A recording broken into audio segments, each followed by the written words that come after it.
Welcome back to Mom Behind the Athlete, the podcast where we pull back the curtain on what it really means to raise, love, and support an elite athlete. I'm your host, Luann Gathers, and I have to be honest with you.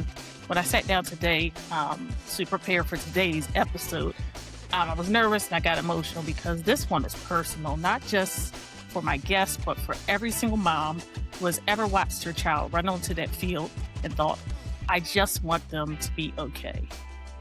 Today, I'm sitting down with Lacey Leonard, wife of former NFL defensive tackle Louis Leonard, who is now living with Parkinson's disease, a condition that research is increasingly linking to the repeated hits and head trauma that come with playing football at the highest level. Now, before you think this episode is going to be heavy and hard to get through, I want you to stay with me because Lacey's story is not just about heartbreak, it's about strength, it's about awareness, and most importantly, it's about what we can do right now to protect our kids before they ever get to that point. April is Parkinson's Awareness Month, and there's no better time and no better guest to have this conversation with. Lacey, welcome to Mom Behind the Athlete.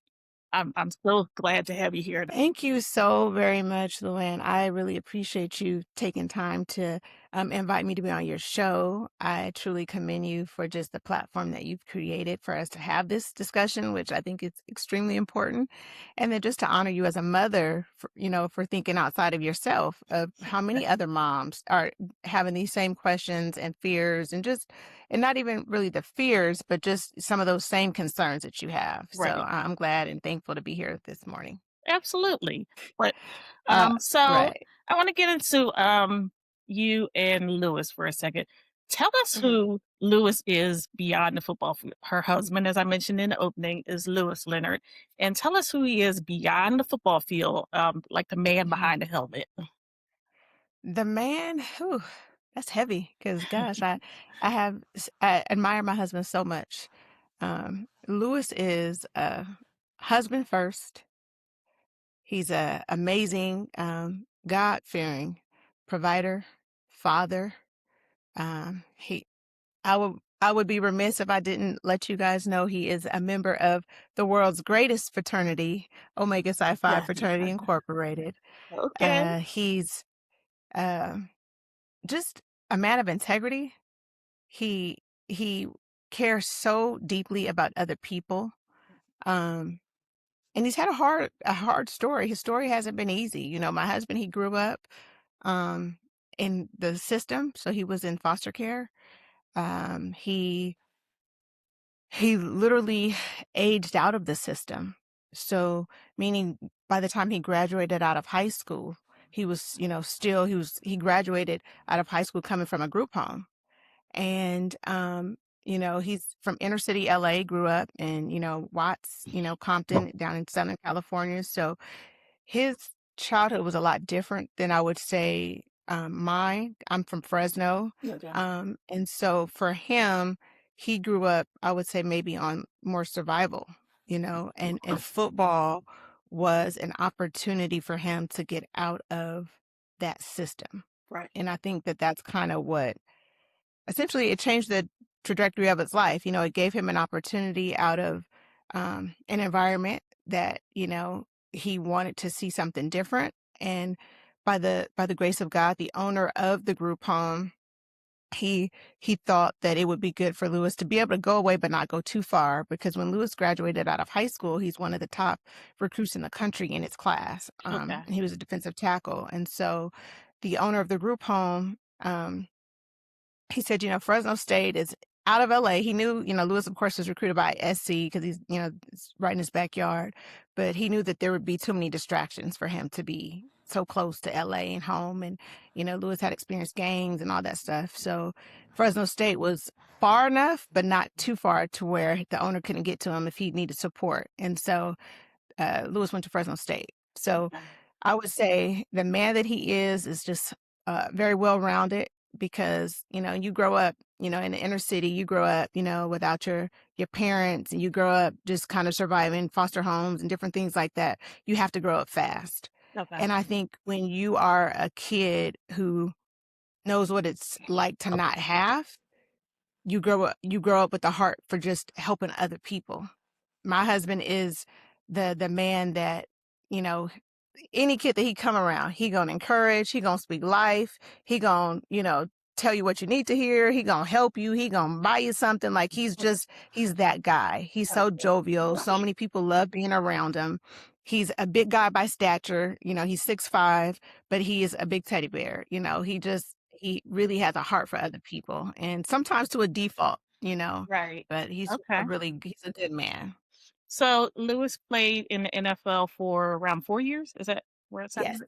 Mhm. So tell me about what family life looked like when he was playing in the NFL, like behind the scenes. I would say, for us, our boys were very little when my husband played. Yes, So, dude. his priority was playing football. That was his livelihood, our livelihood. So, when Lewis played, all he had to focus on was, trying to stay healthy, making sure he made the 53 roster, Right. um, film study, and everything was about, being able to sustain, this opportunity, this 1% chance that he got. Wow. And I was, on the other hand, responsible for everything else.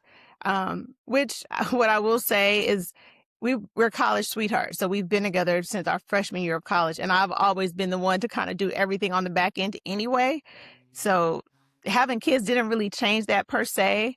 Lewis has always kind of trusted me to handle things from, finding, where we were going to stay, handling the bills, handling like that was something that always kind of came easy to me. But a lot of people don't realize the women behind these players, they maintain a lot. Essentially their significant others, their partners their job is your livelihood. Right. So I know people say, oh, they just play football. And it's like, well, it's so much more to it. These guys, they're having to study film. I don't know if they still do it, but back when he was playing, there's like tests that you have to take. I didn't even know that there's tests that these guys have to take while they're actively playing. You don't just get to go out there and play football. There's so many more things to it than that. And his priority was, essentially making sure that he made, continue to keep his job, and everything else was left to me. Even when my husband was getting like traded, I remember he got a call and said, babe, we just got traded. So I'm like, oh, well, in my head, my corporate brain is thinking, oh, maybe at least 2 weeks. We would get like a 2-week notice or something and then travel to the next city. And I said, okay, so like, when do we leave? And he was like, well, I leave like tomorrow. I was like, and I'm like, wait a minute. Like I have a newborn and a toddler. I'm in a state where I don't know anybody. And I'm like, we have a whole like place, like who's gonna, and he was like, well, I have to go. I'm going to need you to essentially, get all the affairs in order here. And then you guys come. But I also needed to find a place, like a house for us in that state. So it was just a lot of moving parts. But essentially, the women behind these men are responsible for that.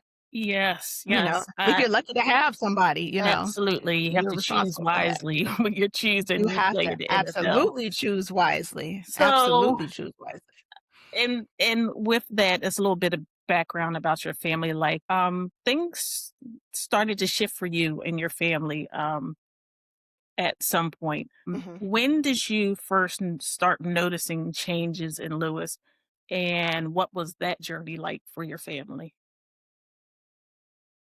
So our story is very unique in that, Lewis and I went through a divorce following his career.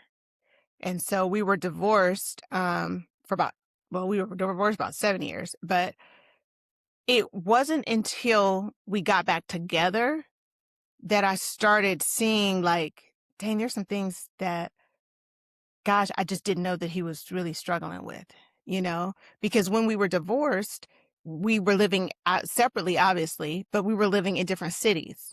And so there were a lot of things that now in hindsight, I assume really attributed to leading up to probably why we went through that divorce.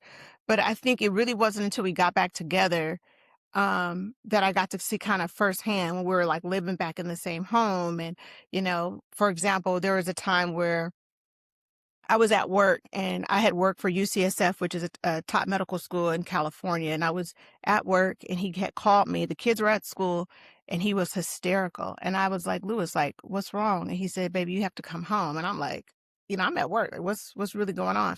And he was like, I need you to come home. So I had to ask my boss, like, my husband's had an emergency. I really need to get home.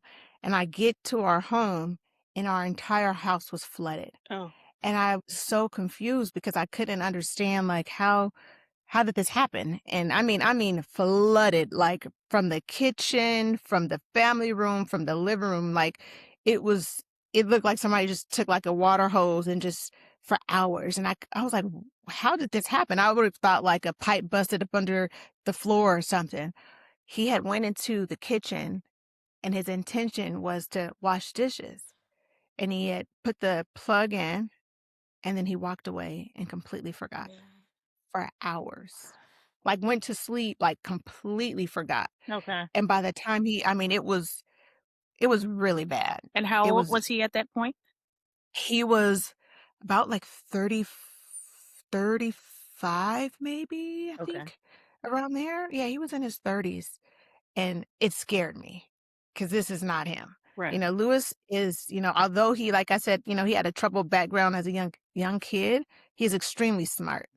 Lewis scored like the highest on the ACT in the southern section in LA area when he was coming out of high school. So this is not a man that had trouble academically. Right. He was extremely bright, even in college.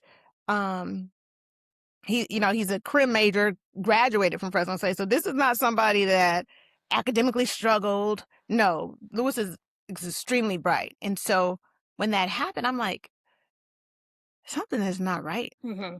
Like I've never, and he would start like forgetting things and, just his personalities, I would notice things were changing. Like I said, Lewis has always been very a jovial person, but then I would notice he might like snap on little things Mm-hmm. that don't even sound like you. So I think that's probably when I really noticed like we got to figure out what's going on. Okay. And so how did you have two sons? Is that correct? Yeah, we have two Two boys. boys. How did you Hmm. explain this to them while, you were starting to go through this? Well, I would say I think one of the biggest things for us is that obviously with us, going through a divorce and then, reconciling and getting remarried, one of the things that was very pivotal and instrumental for us is we had started therapy as a family. Now, for us, it was important even through that transition to make sure that not only was he and I doing therapy, but even us as a collective, as a family, because it wasn't just me that went through the divorce. Our boys were little, but they still went through that. Right. And just the transition of, you going from having both your parents in the home to now you're visiting one parent here and one parent there. So I think for us, we were really lucky that we kind of had a therapist in place that kind of supported us as a family, Okay.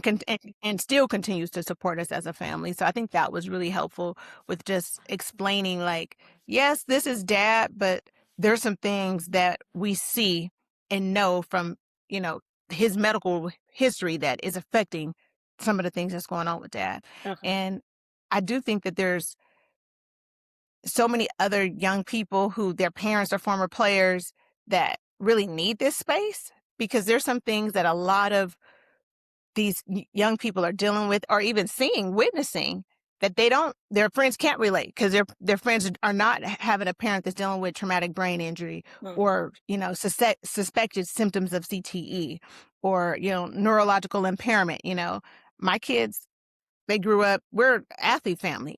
My husband played football. I ran track. My dad played football. So they've been around sports their entire life and have had the support of their family. So to see their dad in and out of the hospital all the time, or me having to do certain things for their dad, I can only imagine that it's difficult. Or there was a time when my husband couldn't participate or attend certain things because he wasn't feeling well, or he couldn't, or he was in the hospital, or so there's a lot of things that my husband also has had to miss Right. for our boys due to his health. So I just think it kind of goes with saying that our kids they've went through it just as much as I have. And this is why your story matters to every mom watching right now. What do you wish you had known about brain health when Lewis was Mhm. younger? What do you wish Mhm. that you had known? I think I wish I would have known. we shouldn't normalize just shaking it off. A lot of times these guys like Lou, they take hits and they hit, right? They take hits and they hit. My husband was a defensive tackle, and they are conditioned from college to just shake it off. And, we watch the games and you see a big hit and everyone's clearing, clapping and cheering. You're like, oh, that's good. Or so you think. So I would say just not normalizing, these hits and to shake it off, because we really don't know the impact and the magnitude of what's happening on the back end to these guys. And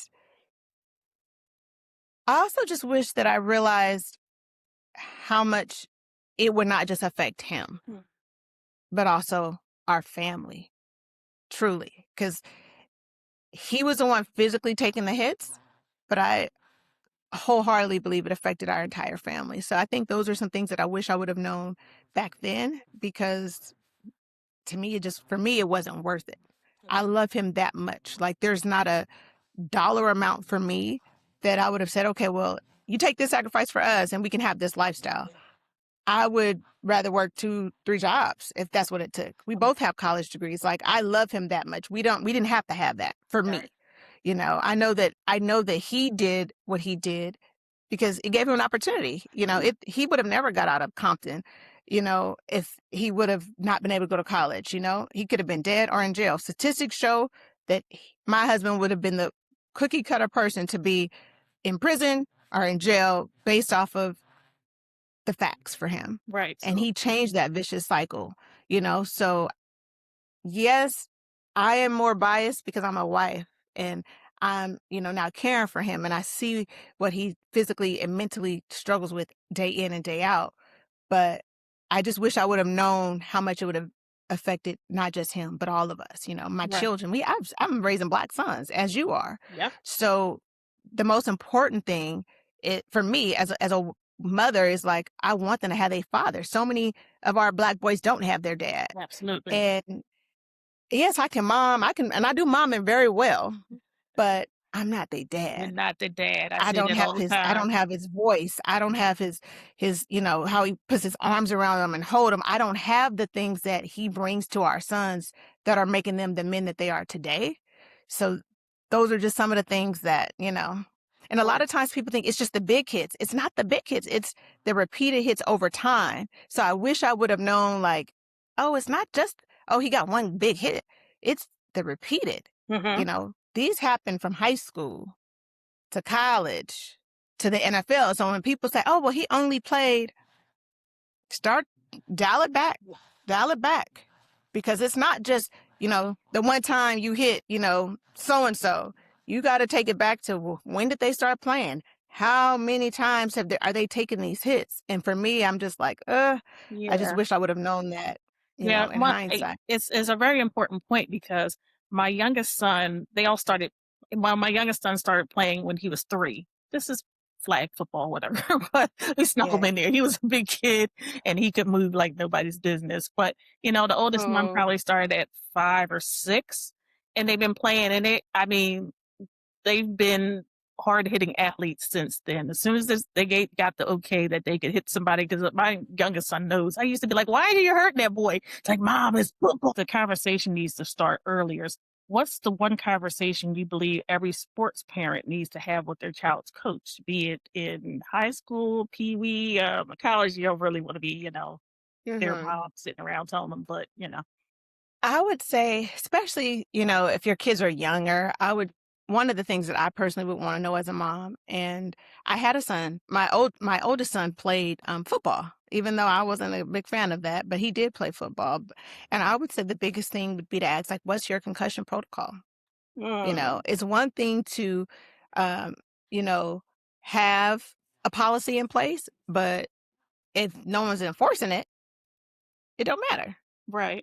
I would want to know, what's your concussion protocol? I wouldn't just trust the system to do what they say they're going to do. I'd want to hold them accountable to that. What are you going to do if my son takes a hit? And if he does, I want my son out. Right. These are hard questions that I would have. I would look these coaches in the eyes because a lot of times we parents don't want to rock the boat and you don't speak up and then something happens and then it's too late. Our son Landon played football in high school his sophomore year. Well, he played Pop Warner, then he went all the way up to ninth grade, 10th grade. One of his teammates committed suicide. Mm. My son never went back to football. It was very traumatic for him and us as a family to see such a young person, lose a life, and just to understand that some of these athletes are struggling, and we know from just the science that the repeated head injury can kind of alter your thought process. It can alter, your irritability. It can, some of these young men, including, former players, are dealing with depression. It's just not worth it. So I Mm. think as a parent, you have to advocate for your kids. You have to, don't just trust the system, but you really have to verify the standard. You really have to make sure that you and that coach have a clear understanding that, if my son takes a hit, what is the protocol for that? Mm-hmm. I'm not the parent that said, just keep my son in, and I know now that these parents, we are the problem. And it's not the kids, it's the parents. I mean, our other son is playing basketball, thank God, but it's always the parents are the problem. It's not the kids. And I just think the parents have to be diligent and watchful because that's your baby out there. And we shouldn't be so, I guess, naive to think that, especially in the Pop Warner in high school, even too, that these dads or coaches, because there's women that coach too, or coaches, Hmm. have been trained in the protocols to look for concussions and that sort of thing, right? So Hmm. let's not be naive Yeah, about it. Let's educate exactly. ourselves about, what potential things could, come with concussion, dizziness, Hmm. nausea, vomiting, can't get up, not recognizing you, can't walk straight. Those are things that Hmm. you should be a little alarmed about and say, hey, Yes. yeah, my kid's coming out. We're going to the emergency room to have this checked out. So, A yeah, 100%. 100%. yeah. So let's talk a little bit about, because this is why the moms are here. This is why they're watching. Let's talk a little bit about what we can actually do about this. You talked a little bit about this earlier, but how do we break that shake it off culture in sports? We don't want to raise punks. I don't want to raise any punks, but you know, how do we break that culture and without making our kids feel like they're being held back? I think um I think one thing would be to just start asking better questions, You got to talk to your boys, Did you take any hits today? Like, and just really have that. I would want to create a very comfortable culture in my home that my kid is not trying to keep something from me when it comes to football because, again, we have created a culture amongst our boys in general like, ain't no crying in football, and you just have to be very open with your kids. How many hits did you take? Did you take some hit? Like, have that dialogue with your kids, and even create like maybe a rule in your house. If something is off, you got to tell me. Like you said, are they having headaches? Are they complaining about you know light? Are they is a personality? Are they starting to feel more withdrawn? Is football becoming more of like a chore? Or they kind of, resistant against it? Like some parents are out there forcing their kids to play sports. I don't think that should be the thing. I think you really, and especially football, I don't feel like football is a sport that you can really force your kid into because I feel like you can get them hurt. So Uh-huh. I think I would probably just, start by asking better questions, Okay. how many hits did you take, and then really having a rule like, what if there's any time that you're knocked unconscious, we have to know about it. Sometimes some of these schools are trying to keep things under the rug and brush things under the rug, and then your child goes home, goes to sleep, and don't wake up, and then everybody's wondering like, well, dang, what happened? He was at practice and he was Right. fine. No, someone dropped the ball, Right. and we have to be watchful for that. And let me make the point that although a lot of my focus is on football because I have three sons that played football, this can happen in any sport. So, on Yes. another podcast, I was discussing with a sports trainer how actually women in soccer have the highest incidence of Yes. concussions. Concussion. So, Mm-hmm. my son actually got a concussion playing baseball when he was in Pee Wow. Wee baseball, sliding into base or something like that, and he was pretty sick. I mean, with the light sensitivity, he was stayed home from See? school for a week, sleeping on the couch. It was just, a mess, and thank God he came through that. But Yes. don't there are moms of all sports that are watching this program because they're trying to get their Yes. elite athletes to the next level. Everybody wants to get their elite athlete, Right, but right, if something feels off, you have to sit them out. If something feels off, you gotta sit them out. Whether that's any sport, and I stand by that. If right. something feels off, now, like our son, he plays basketball, and he's a top basketball player in his class, and sometimes I'm even like, okay, wait a minute, and Lewis is like, no, but he good. And I'm like, no, I gotta, this mine. I gotta make sure my baby is good, Right. uh, I hear you. I hear you. so So let yes. me talk a little bit about what can a mom do this week to start protecting their young athletes' brain health. This week, what can a mom do to protect young athletes' brain health? Um, So we're talking high school or pee wee. We were talking a little bit about when by the time they get to college, some of those, some of them are kind of set in their ways. But what was yours? I had a I suggestion in my mind, but what were your suggestions, Dee? I would say I would just try to limit unnecessary contact if possible. Back when my son was playing, they used to do this.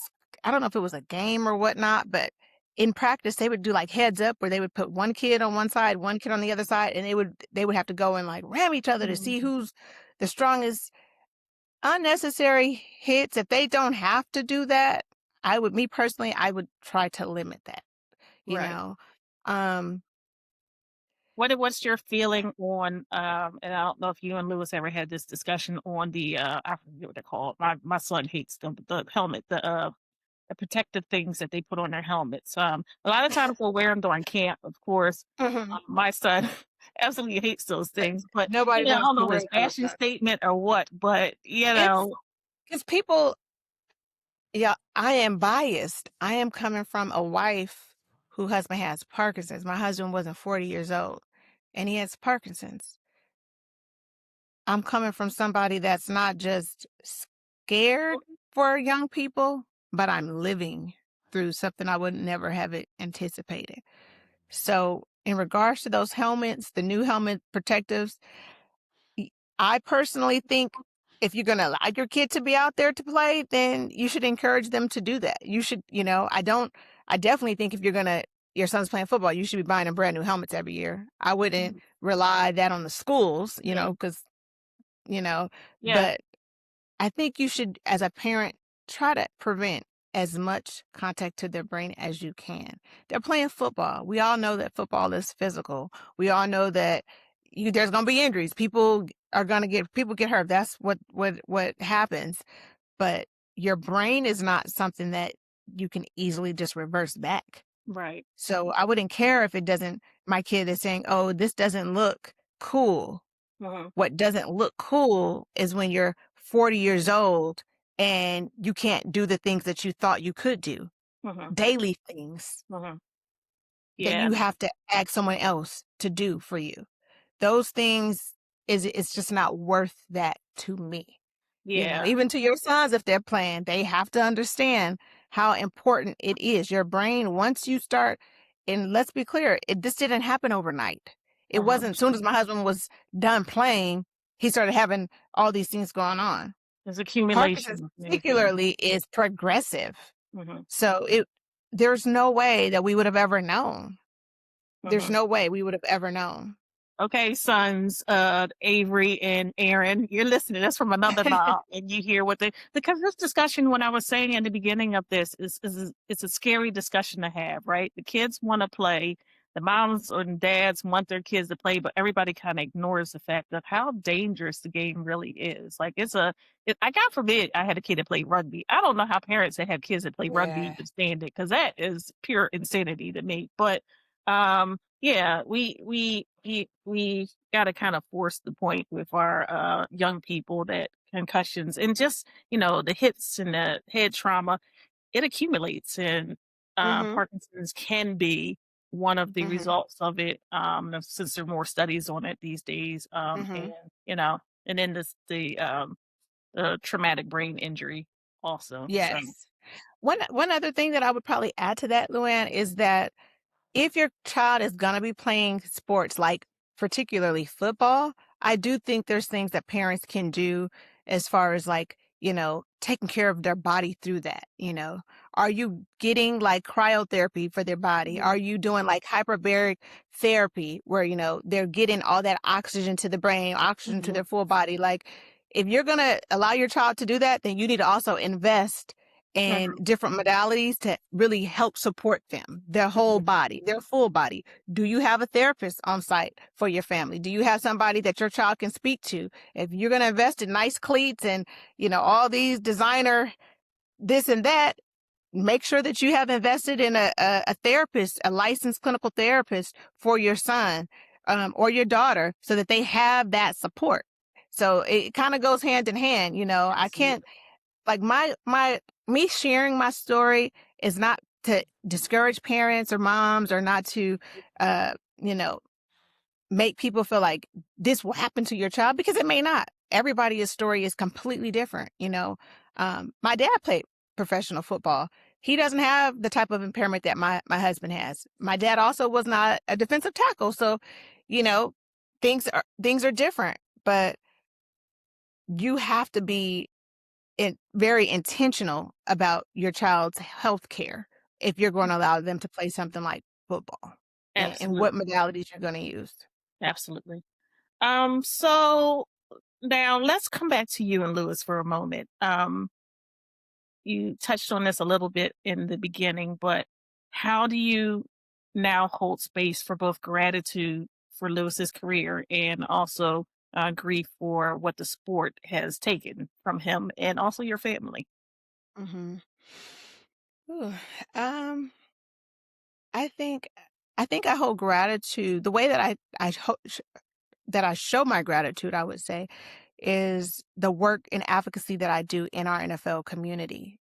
I sit on the board for Off the Field NFL Wives Association, and we do a lot of philanthropic work throughout the country for communities, for underserved. And I also sit on the board for the Players Advocacy Committee. And, we're a committee dedicated to former players and trying to help make sure that these former players receive some of the benefits that they have been fighting for and that they, had been denied for, in regards to the NFL concussion settlement. So, you know, I'm grateful that my husband did have the opportunity to be a part of the NFL. And I just try to encourage and support other NFL families, and people within our community because there's some things that I wish I would have known when I was younger that there's no way. So being able to give back to that community and just enlighten other young families is important to me. And it's really why I serve in the capacity that I do. And then in regards to like my family, I just, anybody that knows me, they know that I go so hard for my husband and my kids. I want to leave a legacy that, Lewis and, my two boys, Landon and Layton, can be proud of.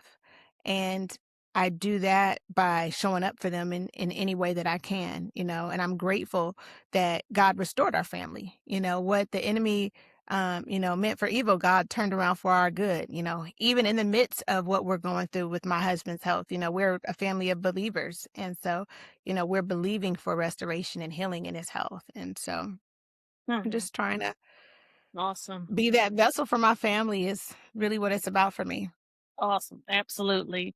So tell me what a good day in your house looks like. We talked about some of the struggles, but what does a good day look like in the Leonard household? A good day in the Leonard household. We go to church on Sundays together as a family. We like to come back and cook and have our kids here and just really spend time. We're a really, really close family. Even though my boys are, getting older and they're teenagers and they're doing their own thing, Louis is still like, come over here and give me a hug. He's a Oh, very loving and affectionate dad. So I think just being able to spend time with them, like the other day, we're in Arizona, so right outside of Phoenix. Uh, we went to a Phoenix Suns game as a family. And, those are things that we haven't been, there's a lot of things like that we haven't been able to do, because of his health. But he was feeling good. I was feeling good. The boys didn't have anything going on, so we were able to do that. So just, hmm. spending time with each other as a family. Some days Lewis will make the boys cook here at the house. We have a son. He lives here in Phoenix, but he's on campus. He goes to GCU. So, Lewis, have him come home on the weekend, and he's like, okay, you guys got dinner tonight. So the boys will cook for us, and We they'll, love a man work. that cooks. We love a man that cooks. Yes. Yes, yes. He'll have them in the kitchen working together, and he'll let them pick out, what we're eating for the night, give them a grocery list. They'll go to the store and they'll get the groceries, and just, doing things like that is what, a good night for us feels like and looks like, I would say. Oh, awesome. Awesome. And where what's the one thing, there's something that just popped in my head. I'm sorry, I'm saying two thoughts at the same time, but what's the one thing you would say to every mom of a young athlete listening right now? I would say the game ends one day, but the impact doesn't. The game will end one day, but the impact doesn't. And I pray for each and every one of you under the sound of my voice that you don't have to experience the hard parts of life when it comes to this game. But again, the game ends, but the impact doesn't. Choose your children first, continue to put them first, and never stop advocating for them first. Absolutely. Amen to that. So tell me, where can our moms and our listeners or dads listening to? There's also some athletes that are listening. Where can they find you and find out more information about you and also Lewis? Yes. So I own a facility called Tackle Health, and I do a lot of certified Christian counseling and relationship coaching for families, individuals. You can find me on every platform is Lacey Leonard. So literally, you Google Lacey Leonard and I show up. I'm on Psychology Today. Um, my social media handles is my first and last name, Lacey Leonard. And yeah, I would appreciate the support, love the follow, anything that I can do to support you guys or just, share, please let me know. This is a labor of love for me. And I'm just grateful to be able to share our story. Awesome. There's a labor of love for me also. I feel like this is information that needs to be out there. Thank you, Lacey. This is exactly why I created Mom Behind the Athlete to have and facilitate conversations like this. Not always easy, but these are conversations that need to be had. All right. Thank you so very much for the opportunity. I greatly appreciate it. Yes, thank you.